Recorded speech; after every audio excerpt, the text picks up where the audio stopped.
ముహూర్తాల పేరుతో కాంగ్రెస్ అధిష్టానం కేబినెట్ విస్తరణ దాటేస్తుంటే మంత్రి పదవి కన్ఫర్మ్ అయినా బయటకు చెప్పుకోలేని పరిస్థితి ఆ ఎమ్మెల్యేది.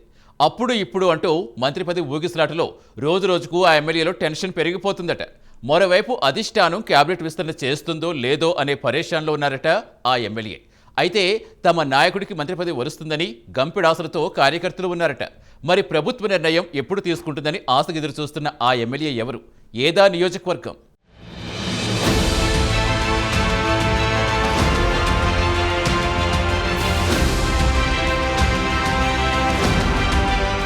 ఉమ్మడి పాలమూరు జిల్లాలోని మక్తల్ నియోజకవర్గం నుండి మొదటిసారి ఎమ్మెల్యేగా వాకిటి శ్రీహరి గెలుపొందారు.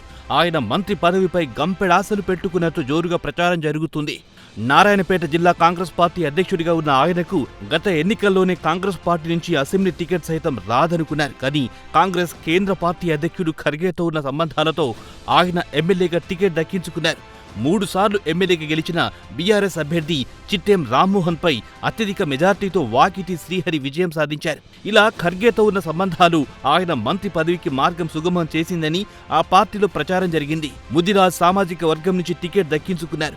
ఎమ్మెల్యేగా వాకిటి శ్రీహరి గెలిచారు. అయితే తదుపరి జరిగే మంత్రివర్గ విస్తరణలో తనకు చోటు దక్కేలా ఖర్గేతో ఉన్న సత్సంబంధాలు, జోడో యాత్రలో రాహుల్ గాంధీతో ఉన్న అనుబంధం తనకు సహకరిస్తుందని, ఖచ్చితంగా తనకు మంత్రి పదవి వస్తుందని ఆశ కూడా వాకిటి శ్రీహరిలో పుట్టుకొచ్చింది. రాష్ట్ర వ్యాప్తంగా ముదిరాజ్ సామాజిక వర్గానికి చెందిన ఒక ఎమ్మెల్యే కూడా మంత్రి పదవులు లేకపోవడం కూడా ప్రభుత్వం ఆలోచించే విధంగా చేసింది. నారాయణపేట జిల్లాలో జరిగిన ఓ బహిరంగ సభలో సీఎం రేవంత్ రెడ్డి సైతం వచ్చే మంత్రివర్గ విస్తరణలో ముదిరాజ్ సామాజిక వర్గానికి చెందిన ఎమ్మెల్యే వాకిటి శ్రీహరికి స్థానం కల్పిస్తామని భరోసా ఇచ్చారు. దీంతో వాకిటి శ్రీహరి ఖచ్చితంగా మంత్రి పదవి అలంకరించబోతున్నారన్న ప్రచారం జోరందుకుంది.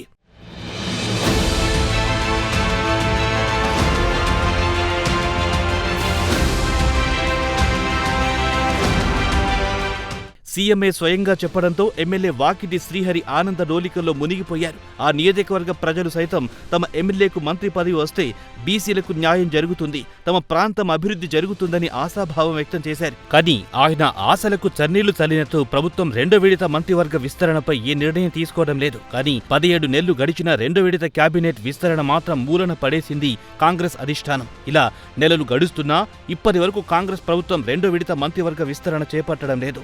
రాష్ట్ర అధ్యక్షుడు, ఇతర కార్పొరేషన్ చైర్మన్లు, వ్యవసాయ మార్కెట్ కమిటీ, దేవాలయ కమిటీల చైర్మన్ల ఎంపిక కొనసాగుతూ వస్తున్నది. మంత్రి పదవులపై విస్తరణ అంశం తెరపైకి రావడం లేదు. ఇలా 17 నెలల సమయం గడిచిపోయింది.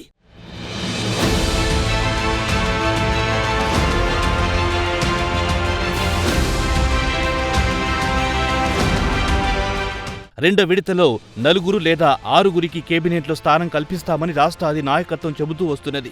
ఉగాది తర్వాత మంత్రి పదవుల పేర్లు ఖరారు చేస్తారని ప్రచారం జరిగింది. దీంతో పాటు మంత్రివర్గ విస్తరణ ఉంటుందని, సీఎంఓ నుంచి ఫోన్లు కూడా వస్తాయని జిల్లాలో ప్రచారం జరిగింది. ఇప్పటికీ త్రిశంకు స్వర్గంలో విహరిస్తున్న ఎమ్మెల్యే శ్రీహరికి కాంగ్రెస్ అధిష్టానం తీసుకుంటున్న నిర్ణయాలు ఎమ్మెల్యేలో టెన్షన్ పుట్టిస్తున్నాయంట. మంత్రి పదవుల విస్తరణపై రోజు రోజుకు టెన్షన్ పెరుగుతుందని, ఈ టెన్షన్ భరించలేకపోతున్నామని కార్యకర్తలు అంటున్నారు.